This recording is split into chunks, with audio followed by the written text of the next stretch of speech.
Taonani taonani taonani taonani taonani taonani na maita bambo taonani taonani taonani ndithu nyumba imene iyi ndi nyumba yoti yagwetsedwa ndithu ndi mamuna amene ndithu anali pa banja anamanga nyumba yake ndithu kuchikamwini kumeneko ndithu timanena mobwereza kuti osamanga chinyumba ngati parliament kuchikamwini amatha kuyendetsa kunyamulitsa katundu wako pa ngolo galimoto linayo. Taonani taonani taonani taonani ndithu banja limene lina likuyenda bwino kwambiri pamenepo, koma pamene mamuna anadzamba panga business zimakatenga zinthu kubweretsa zinthu zimamuyendera kwambiri mkazi ndi pamene anaona kuti mwayi wake ndiomweyo kuti azibweretsa akachala ena ndi ena kumadzadyerera mnyumba mujamo ndithu apo ndiyeno akuti anthu anamutsina khulunkulu amene kuti ngakhale ukamapita ku business mnyumbamo tumu malo watu mashasha ena ndi ena kuti komwina mwana wachiwiri uja kapena wachitatu si wako otu ndi wanthu akuluakulu enake amene amabwera mnyumbamo iwo ukakhala ku business. Pamenepo ndi pamene ndithu mkuluyo anafunsa mkazi wakeyo kunena kuti akuti zikuyenda chonchi, akuti mkaziyo ndi mmene m'maso mwake muli gwa ndithu ananenetsa kunena kuti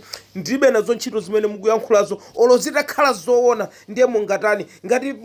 muli nazo ndi vuto mungonyamuka muzipita basi, ine ndatopa nazo zomati inu ndine tiziyambana. Pamenepo mkuluyu ndi pamene anadzadziwa kunena kuti zijama ndilangiza anyamata zija kuti osamanga nyumba kuchikamwini ndi zoona, pano yuyu akukula mtima chifukwa cha nyumbayi. Pamenepo ndimene iyeyo ndithu anaganiza zogamula zogumula zophwanya zosasantha zogwetsa nyumbayo ndithu mmene mukuoneramo, koma mkulu amene ndithu wanenetsa kuti nyumbayi wangogwetsa chabe. Pamenepo kunena kuti ngati akulekera mkulu enawo ali ndi mphamvu adzamangenso nyumba yawonso pamenepo ndithu, ndiponso akuti akagwetsanso nyumbaso